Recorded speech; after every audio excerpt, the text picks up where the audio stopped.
captured everyone's imagination. After producer Irwin Yablans came up with the movie's title and a simple premise involving babysitters, co-writers and producers John Carpenter and Deborah Hill set out to make horror history with a laughably small budget of only $320,000, provided by Yablans and the quote-unquote grandfather of Halloween, Mustafa Akkad. There are lots of reasons this movie went so far on so little, from the iconic haunting score composed by Carpenter himself, to the suburban setting that made the audience feel as vulnerable as the victims they were watching, to the memorable performances by a 20-year-old Jamie Lee Curtis and the original Ernst Stavro Blofeld Donald Pleasence. But above all else, Halloween succeeded because of its blank-faced stalker Michael Myers, also known as The Shape. Played by filmmaker Nick Castle for a measly $25 a day, the man in the modified William Shatner mask terrified audiences and kicked off the first of the horror genre's royal franchises. Over the next couple of months, I'll be covering all of the Halloweens available on home video, meaning 10 installments and 4 different timelines. On October 19th, an 11th film will be released, which will start a 5th timeline for the series. But we'll have to wait for the Blu-ray for it to be on the kill count. Don't worry though, even without that latest installment, we're in for a crazy ride. I'll guide you through the franchise as Sam Loomis becomes a shrieking madman, as Michael's origin becomes tied up in the occult, and all the times that the series tries to reinvent itself, whether that's as a couple of hip millennial horror comedies, a low-class white trash hellbilly saga, or a Irish toy maker selling deadly Halloween masks. But before we get into all that, we gotta go back to Haddonfield, Illinois and count the kills that started it all. The movie begins with a jack-o'-lantern and a title card. Right away, even the opening credits are iconic, since they're backed by that dope-ass Halloween theme, and because when it zooms in on the pumpkin's eye and nose, it looks like Michael himself holding a knife. Cool! After that, we're in Haddonfield, Illinois, on Halloween night 1963, in a first-person POV shot similar to the one that opened Black Christmas. The POV shots in Halloween were done with the recently invented Steadicam technology by cinematographer Dean Cundy, who would go on to shoot blockbusters such as the Back to the Future trilogy and Jurassic Frickin' Park. We watch as our audience surrogate peeps in on a couple making out before they head upstairs for more heavy petting. After a stop at the kitchen drawer where Deborah Hill's hand grabs a butcher knife, the first-person view sees the dude putting his shirt back on and leaving the house. It's only been a minute, dude. Was that one of those never happens to me situations? The camera heads upstairs and grabs a clown mask from the floor, obfuscating our view as it walks into the very open bedroom of the topless Judith Myers. Girl, topless hairbrushing is the best, I'm sure, but maybe close the door for it, or else you risk this happening. Michael!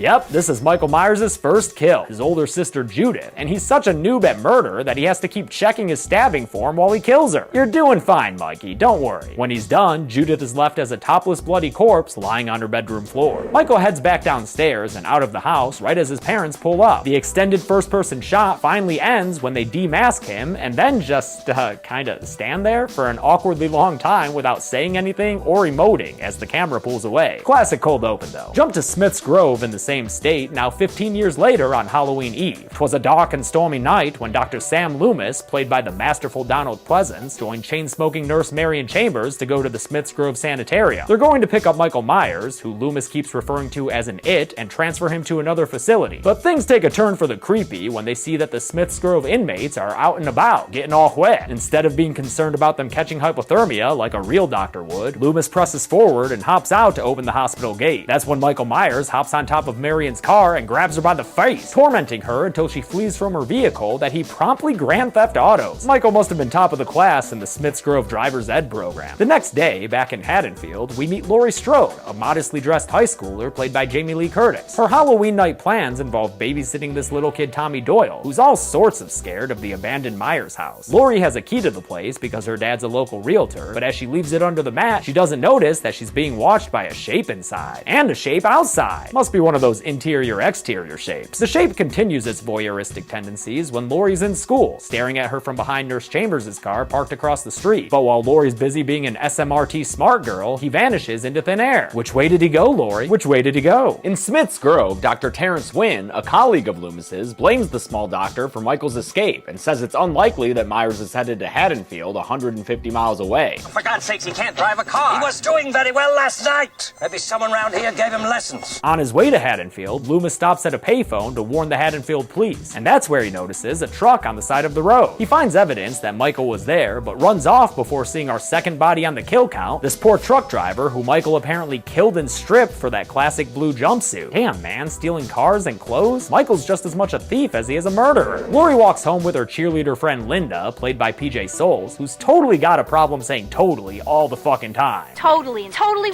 They're joined by Andy Brackett, played by Nancy Kyes, who credited stage name was, interestingly enough, Nancy Loomis. Michael Myers rolls by in his station wagon at a nice slow stalkery pace, but that doesn't stop Annie, the sheriff's daughter, from playing citizen cop. Hey, jerk! Speed kills! Michael stops his car threateningly, but after a pregnant pause, just keeps on driving. He catches back up with them later on the walk home when he's standing behind a bush staring at Lori and Annie, but when Annie goes to confront him, he's disappeared once again. Michael does that a lot. He does it some more after Lori gets home to her room decorated with smart person stuff. She sees him outside by the clothesline, then somehow, without her gaze ever breaking, he just disappears. That one doesn't make any sense to me, but okay, we get it. He's a creepy stalker. Meanwhile, Dr. Loomis arrives in Haddonfield and goes to the cemetery, only to find that Judith Myers' gravestone has been removed, straight plucked from the ground. She came home. Later that day, Lori gets picked up by Annie, and they're having such a good time smoking a doob and listening to Blue Oyster Cult that they don't notice Michael tailing them in the Myers-mobile. He gives them some space when they pull over to talk to Annie's dad, Sheriff Brackett, who's checking out a hardware store burglary that sounds like a very specific hit. All they took was some Halloween mask, rope, and a couple of knives. Wait, why did that hardware store have Halloween masks? Somehow Papa Brackett doesn't smell that dank weed in the car, so he waves the girls goodbye, right before Loomis shows up and introduces himself. Psst, Loomis, look behind you, dude! The shape you want is right behind you! Night comes and Sheriff Brackett takes Loomis to the Myers house, where it all went down 15 years ago. They find a dead dog off screen, the first of many, many pooches that Michael Myers will kill throughout the series. He got hungry. And, eat? Did he eat that dog corpse, or is that a metaphor, Loomy? During a tour of the house, Donald Pleasance gets the capital A act when he tells Brackett about Michael's psychiatric history. I met this 6-year-old child with this blank, pale, emotionless face and the blackest eyes.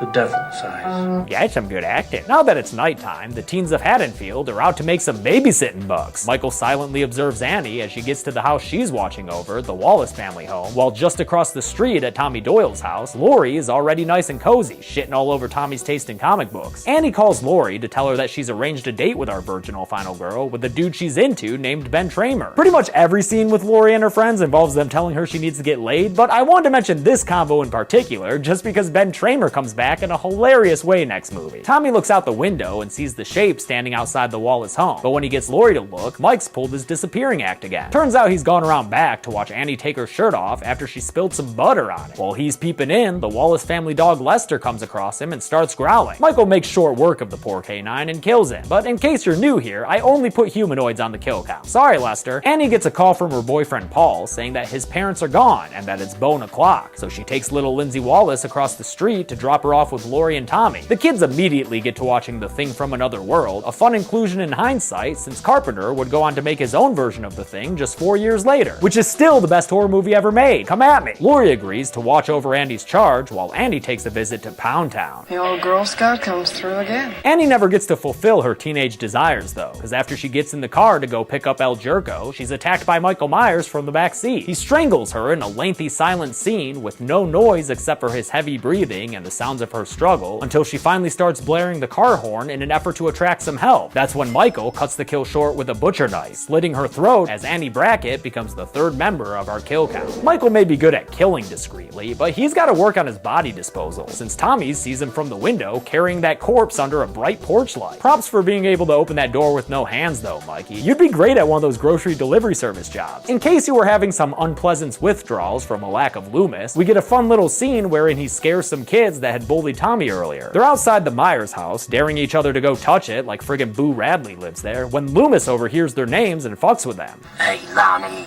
get your ass away from there. Loomis is kind of a dick to kids, I love it. But sorry, back to horny teenagers. Linda and her boyfriend Bob roll up to the Wallace house so they can bang there while Annie keeps little Lindsay distracted. Of course, neither Annie nor Lindsay are home right now. Hey, It's totally dark. So they're content to just make out on a stranger's couch, way too distracted to see the Shape standing mere feet away watching them. Later on, they call up Lori, who tells them that little Lindsay is gone for the night, so they escalate their debasement of the Wallace home to full-on fucking in the parents' bed. Also, is that a real pumpkin jack-o'-lantern on the nightstand? Who does that? They have an unusually short sex session, after which Linda is totally lying when she says it was fantastic, and then she sends Bob off to get her a beer. As he leaves, he breaks one of Randy Meeks' cardinal rules for surviving a horror movie. I'll be right back. After Bob grabs the beer, we get one of the best scenes of the movie when Michael pops out of a closet and starts choking Bob against the wall. It's a pretty solid jump scare, and the kill is Michael's finest in the film as he lifts Bob up off the ground with a single hand and then uses his other hand to stab Bob with his butcher knife. The icing on top, though, is that when Michael removes his hand, Bob's feet stay elevated off the ground. Michael stares at the new wall decoration with a couple of head tilts, showing he can appreciate his murder art from multiple angles. Linda Vanderklok is our next hapless victim, and Michael dresses up for the occasion. It's Ghost Bob Michael Myers, and it's probably my favorite image from the movie. It's followed by what's probably many other people's favorite image from the movie as Linda tries to seduce Bob out of his Halloween spirit. See anything you like? After Ghost Bob is totally unresponsive, Linda goes to call Lori, but as soon as Lori answers, Linda is attacked by Michael, who strangles her with the phone cord. Lori hears the noises over the phone, first assuming it's some kind of sex noise prank, but to her credit, she does become concerned by the time Linda is totally down and out for another kill on the count. After she's dead, Michael's all like, "New phone, who dis?" But Lori hangs up on him. Boring conversation anyway. And back to Dr. Loomis, who inexplicably just now sees that Marion Chambers' station wagon is parked across the street. Maybe you would have noticed it earlier if you weren't too busy cussing out the neighborhood kids, Loomis. But now that he knows Michael's in town, he's on the move. Concerned about that Moni phone call from the Wallace home, Lori heads across the street to check on Annie and Linda. It's completely dark inside, and after she heads upstairs, she follows the only light on into the bedroom, where she gets to kick off her final girl circuit by finding Annie's body splayed out on the bed in front of Judith Myers' gravestone. And as with any true final girl circuit, she finds the other bodies in unlikely ways, with Bob swinging down from the ceiling somehow, and a cabinet door opening on its own to reveal PJ Souls doing a pretty goofy dead body face. The corpses scare Lori out into the hallway, where, in a very cool shot, the Shape materializes from the shadows behind her. He steps out and stabs at her shoulder, grazing her with a slash that sends her over the banister and crashing to the bottom of the staircase. One of the most infamous horror movie chase scenes begins, as Lori tries to escape through all these locations that the movie has done a great job setting up, so you know the exact physical layout of them. I think it's one of the undervalued geniuses of this movie. Lori gets back to the Doyle house and is locked out as Michael slowly makes his way across the street towards her. When Tommy finally lets her in, she barks at him to go hide upstairs. Do as I say!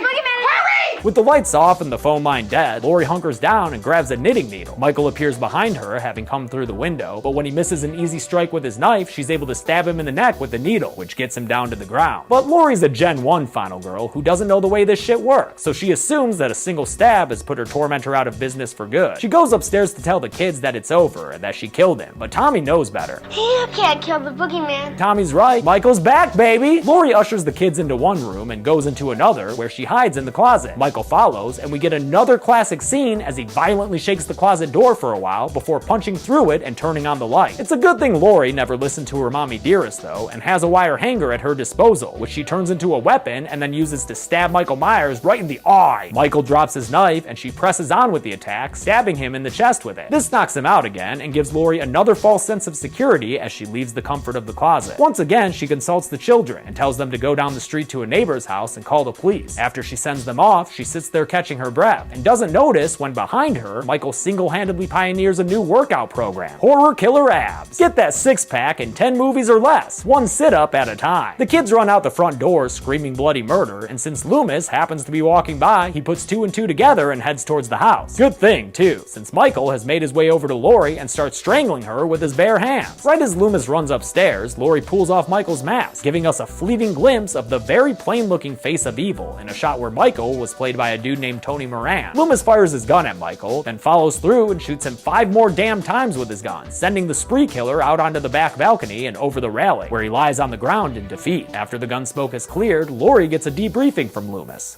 What's the boogeyman? As a matter of fact, It was. Michael's boogeyman credentials are sealed when Loomis looks outside to find that Michael Myers is missing. The bastard somehow survived and is free to kill once more. The movie ends expertly with a montage of all the locations we've seen, as Michael's heavy breathing grows louder and louder, suggesting that nowhere in Haddonfield is safe from the Shape. It's a good thing Michael brushed himself off to kill again, because his initial body count is pretty weak. Here, I'll show you at the numbers.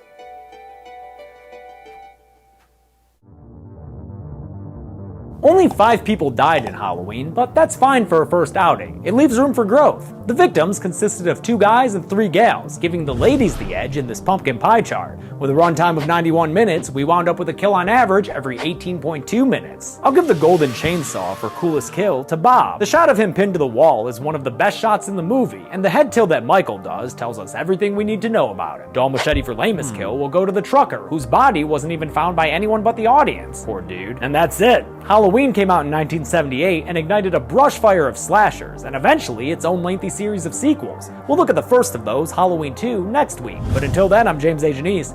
This has been The Kill Count. Thanks a lot for watching this week's Kill Count. I want to thank a couple of patrons like Steve